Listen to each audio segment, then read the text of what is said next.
Olá, seja bem-vindo ao Método CIPED. Na aula de hoje eu vou falar sobre tecnologias e o pé diabético. Vamos lá? Bom, o pé diabético, ele eleva as taxas de mortalidade e ele aumenta os custos do tratamento. Por isso é tão importante que os profissionais de saúde eles conheçam as terapias adjuvantes. Nós temos hoje no mercado diversas opções de terapias para o tratamento de feridas que a gente considera feridas de difícil cicatrização. Então, nós temos o laser, temos o ozônio, a câmara hiperbárica e a terapia por pressão negativa. Os objetivos da utilização dessas terapias são vários, como, por exemplo, a diminuição do tempo de internação, a redução dos custos diretos e indiretos. Nós temos como objetivo também acelerar a cicatrização desse paciente, reduzir, diminuir a sua dor e diminuir o risco de contaminação. A primeira tecnologia que eu vou abordar é o laser de baixa potência ou o laser de baixa intensidade. O laser, essa palavra, ela é um acrônimo que significa Light Amplification by Stimulated Emission of Radiation, que significa amplificação da luz pela emissão estimulada da radiação. O laser, como eu disse, ele é uma luz que interage com o tecido. Quando a luz, ela é composta por fatores, por fótons, na verdade. Fótons são aqueles pequenos pacotes de energia que se propagam no universo. E eles fazem uma trajetória de onda. Por isso que a gente fala que o laser, cada laser ele emite uma luz e cada luz tem um comprimento de onda específico. Ao mesmo tempo que esse feixe ele faz um caminho de onda, ele cria ao redor dele, um campo eletromagnético. Então, o laser, por ser uma radiação eletromagnética, ela vai se encontrar dentro de um espectro eletromagnético, que é esse espectro que eu estou apresentando agora para vocês. Reparem que do lado direito nós temos radiações ionizantes, que são radiações mais energéticas, como, por exemplo, os raios-x, os raios gama, ultravioleta, que apresentam um comprimento de onda menor, e esse comprimento de onda, por ser menor, ele é capaz de quebrar ligações e causar, por exemplo, o câncer. Já do lado esquerdo, nós temos radiações não ionizantes, ou seja, radiações menos energéticas, com um comprimento de onda maior. E o laser, ele se encontra desse lado. O comprimento de onda que nós, profissionais da saúde, mais utilizamos é o comprimento de onda de 660 nanômetros, que é uma luz visível, a gente chama de luz vermelha, e o infravermelho, que é uma luz invisível e que tem um comprimento de onda de 830 nanômetros. O laser, ele ao emitir uma luz, a gente diz que ele emite uma luz trabalhada, ou seja, uma luz monocromática, coerente e colimada. A luz monocromática é aquela que emite fótons com o mesmo comprimento de onda, ou seja, com a mesma cor. Essa luz ela também é coerente, porque todas as ondas estão na mesma fase, ou seja, existe um sincronismo.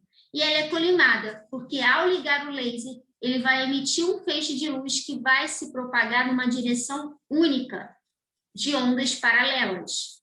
Então, na primeira imagem, nós temos um laser emitindo uma luz monocromática, com o mesmo comprimento de onda. Na segunda imagem, nós temos o laser, dizemos que ele emite uma luz coerente, ou seja, as ondas estão na mesma fase e colimada porque a luz ela sai numa única direção. Quando eu falo sobre esse comprimento de onda, e isso é um dado importante de ser compreendido, é porque a luz ela pode atingir camadas mais superficiais da minha pele ou camadas mais profundas, vai depender do seu objetivo. Então, o comprimento de onda visível, ele age mais superficialmente, ele age a nível de epiderme e derme. E aí nós temos, por exemplo, a luz vermelha, que ela tem como princípio cicatrizar uma lesão. Já a luz infravermelha, a luz invisível, ela atinge tecidos mais profundos. E aí ela é indicada quando o paciente, por exemplo, apresenta dor, quando o paciente apresenta edema, quando ele tem algum comprometimento no tecido nervoso, no tecido muscular, enfim. Então, para cada objetivo, eu tenho um comprimento de onda específico. Um outro dado interessante é a dosimetria. Quando a gente começa a estudar e falar sobre laser, sobre luz, a gente tem uma frase que é muito típica, onde a gente diz que menos é mais. E esse menos é mais, ele vem através da lei de Arnold-Schultz, que diz o seguinte: se você aplicar sobre um tecido uma dose muito alta, uma dose de luz além do que a célula ela precisa, ao invés de você bioestimular o tecido, você vai estar bioinibindo. Então, chega um momento que você está, olha, acompanha comigo no gráfico, você está dando uma certa quantidade de luz, essa luz está indo, incidindo sobre o tecido, chega um momento que ao invés de você estar estimulando aquele tecido, você vai acabar bioinibindo. E por quê? Porque você deu uma dose muito alta. Então, a gente precisa se atentar quanto à dosimetria. É um padrão que vem sendo discutido já há algum tempo. A gente ainda não tem um consenso. Se eu não me engano, esse ano a UOLT ela vai vir determinando alguns protocolos para que a gente consiga seguir determinados padrões. Eu vou encaminhar para vocês diversos artigos científicos onde a gente observa que existe uma lacuna muito grande na questão da dose, ou seja, diversos pesquisadores, eles fazem ensaios clínicos, pesquisas de campo, estudam essa questão da dose, e a gente pode observar que cada protocolo utiliza um comprimento de onda diferente, uma dose diferente, e isso faz com que a gente não tenha chegado num protocolo único. A gente sabe, sim, que até uma determinada dose eu estou estimulando, mas qual seria a dose ideal? Até porque fica muito difícil a gente prescrever um protocolo fechado, ou seja, para todo paciente diabético com uma lesão X, eu vou utilizar tanto de energia. Isso não pode ser feito. Eu, além de estudar o paciente, toda a clínica, eu preciso analisar, obviamente, a lesão, mas preciso de protocolos de estudos mais fidedignos que nos respaldem quanto a essa aplicação de dose. Porém, mesmo diante, né, dessa lacuna, nós temos vários artigos trazendo para a gente os benefícios da laser terapia. Então, hoje o laser ele pode ser utilizado em feridas operatórias, pode ser utilizado em fissura mamária, em lesões, para o tratamento de mucosite. Na podologia, ele é muito utilizado, na podiatria também. Enfim, nós temos diversas áreas, diversas situações onde o laser ele vai trazer benefícios clínicos para o meu paciente.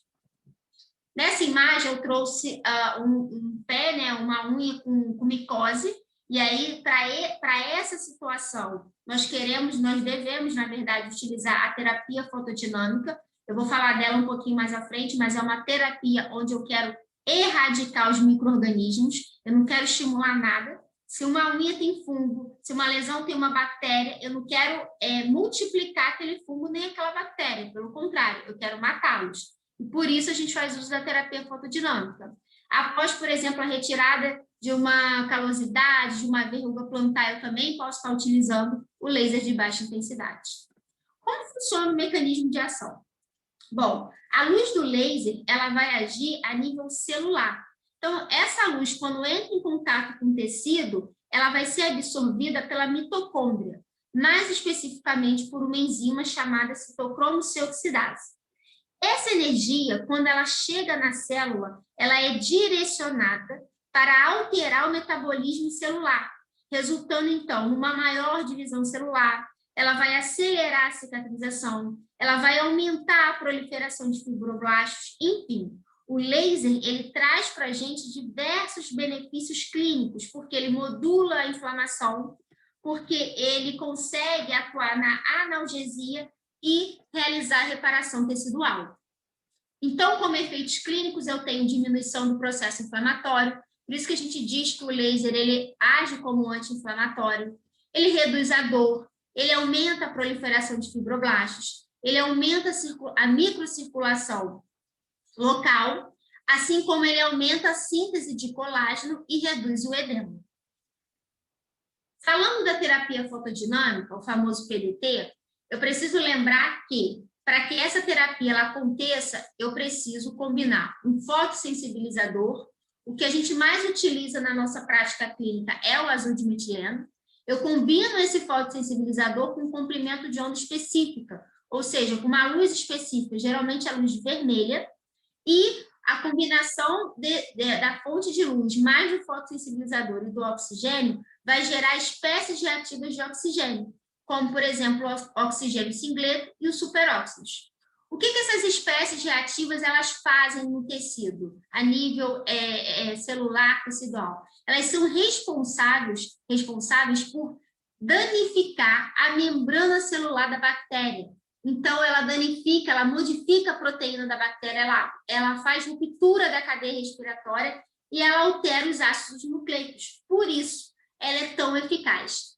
Fora isso, o que eu considero assim, ser de grande relevância é que ela não gera resistência, diferente de antibióticos. Quando você tem um paciente com uma lesão infectada, a primeira coisa que você pensa é, bom, esse paciente vai precisar de antibiótico. Mas a gente precisa saber que tipo de antibiótico o médico vai prescrever, porque a gente sabe que as bactérias, elas chegam em um determinado momento, elas criam uma resistência ao antibiótico, aquele antibiótico para de fazer efeito, um antifúngico a mesma coisa, e na terapia fotodinâmica não. Ela não provoca resistência, então você vai utilizar quantas vezes for necessário até você conseguir erradicar aqueles micro-organismos.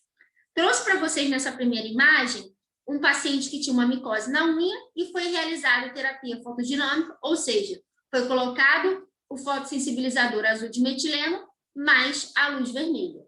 Na segunda imagem, uma paciente que eu atendi há alguns anos, uma paciente diabética idosa que sofreu amputação, a gente ficou, se eu não me engano, com essa paciente, nós tratamos ela durante 3 meses, nós fizemos laser nela. Primeiramente, quando ela chegou, eu não encontrei essa imagem, mas a gente precisou fazer terapia fotodinâmica, porque ela chegou com uma lesão muito, muito colonizada. Então, dependendo da característica, mesmo que não tenha uma infecção ali local, é interessante que você faça a terapia fotodinâmica primeiro.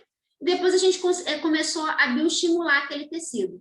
Essa paciente, ela saiu do ambulatório, assim, extremamente feliz, com calçado, com uma palmilha, um calçado específico, na verdade, né? Porque sofreu amputação, com uma lesão totalmente cicatrizada.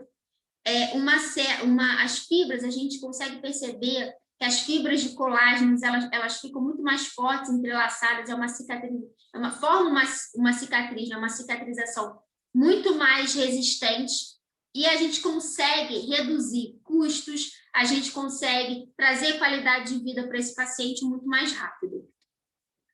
Essa é uma outra paciente que eu atendi, era uma paciente com uma úlcera plantar, uma paciente com hanseníase.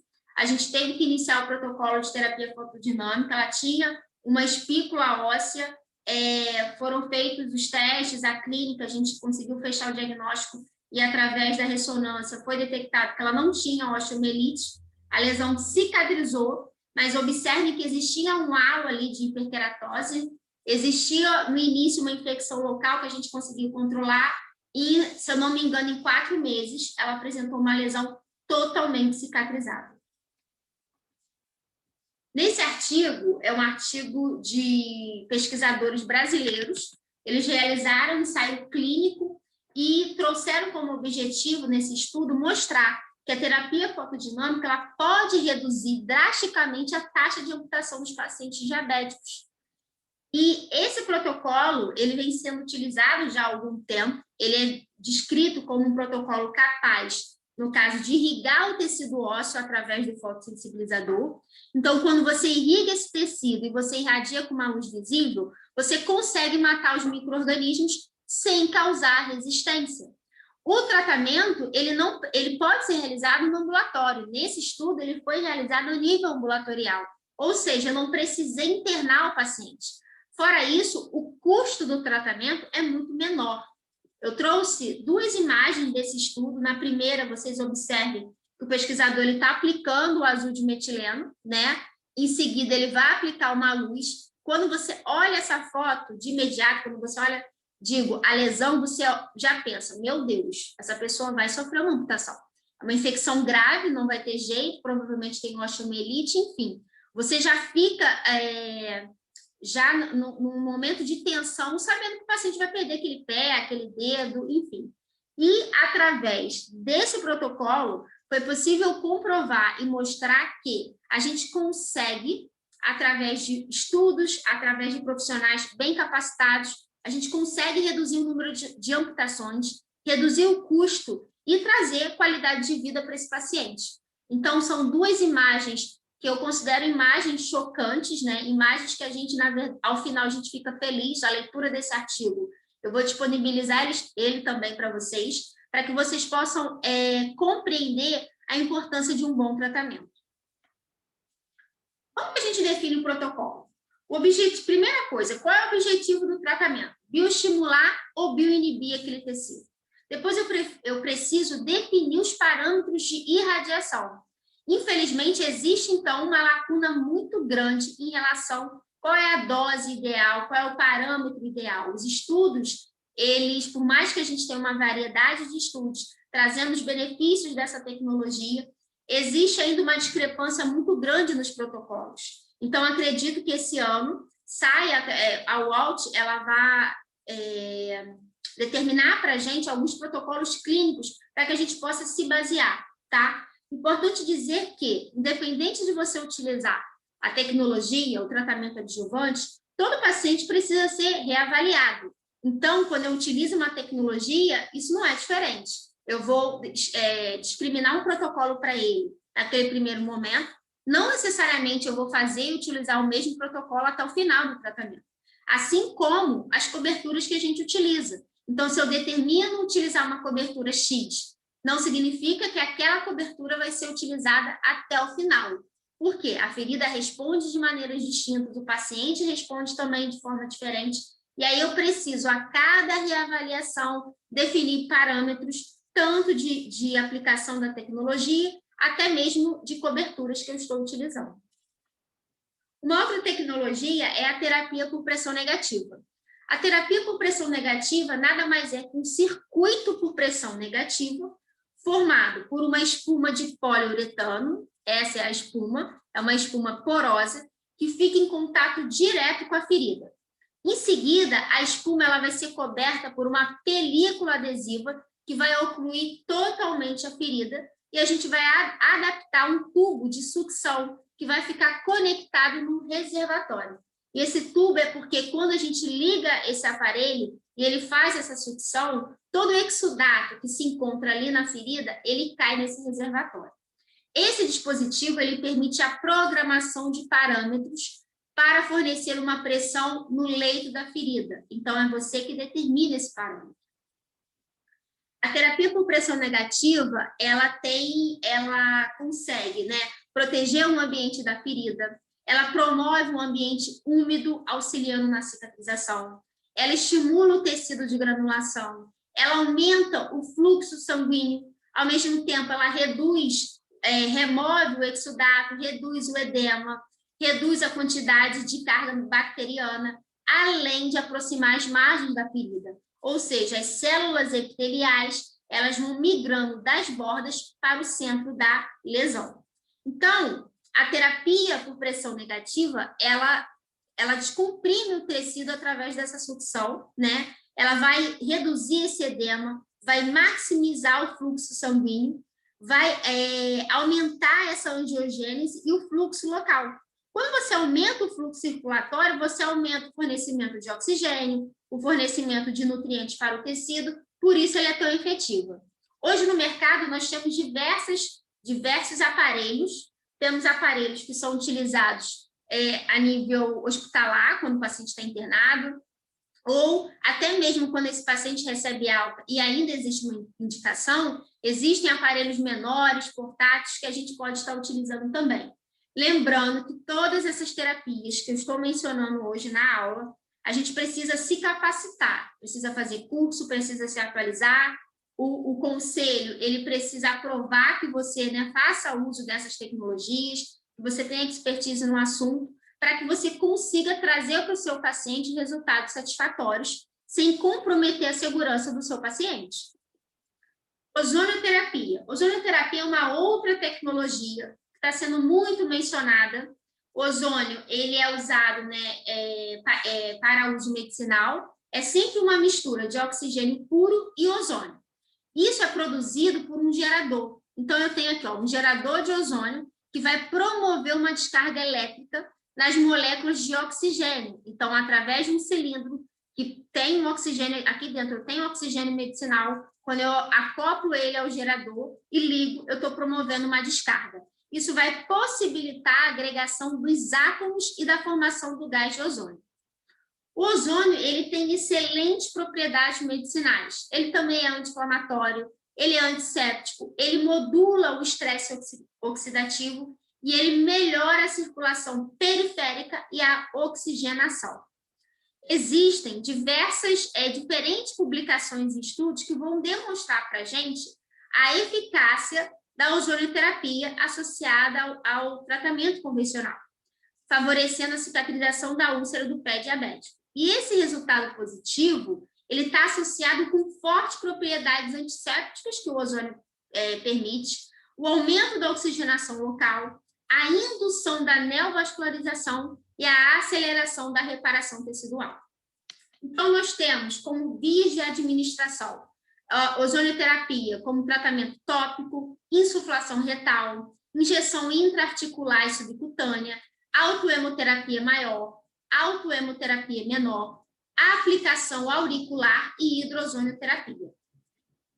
É muito comum os podólogos, enfermeiros especialistas, enfim, utilizarem o bag de ozônio, o óleo ozonizado e a hidrozonioterapia.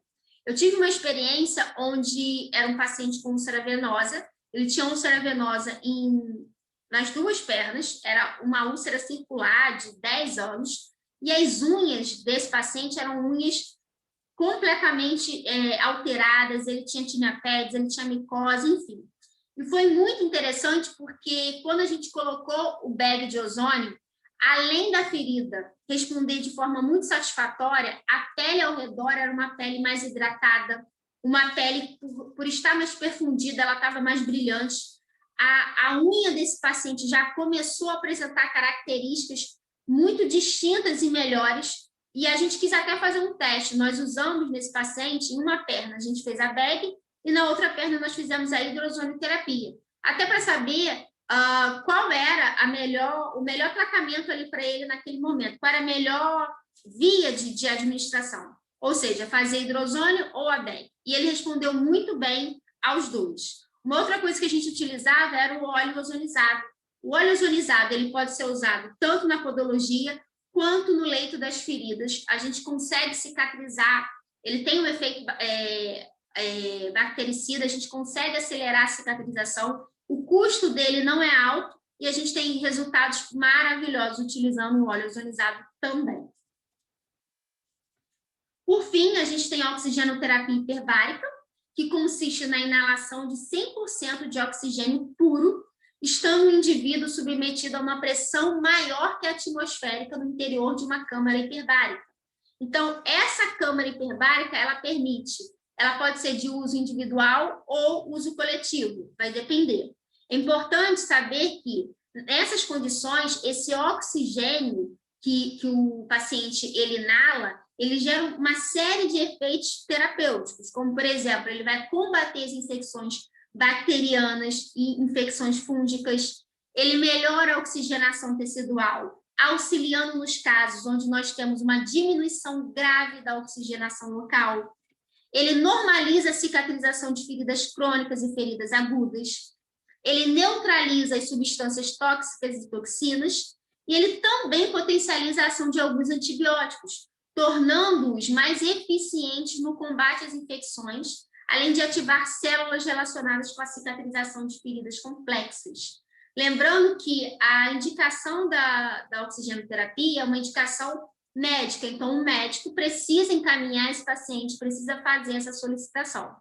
A gente tem hoje algumas empresas, né, que são licenciadas, que apresentam a oxigenoterapia, a câmara hiperbárica, porém, lembrando que para que o paciente ele faça uso dessa terapia, primeiro, tem que ter indicação, segundo, o médico faz esse encaminhamento, Terceiro, os profissionais que trabalham nessa unidade são profissionais capacitados, são profissionais, a gente tem médicos, enfermeiros, que são capacitados para estar junto a esse paciente.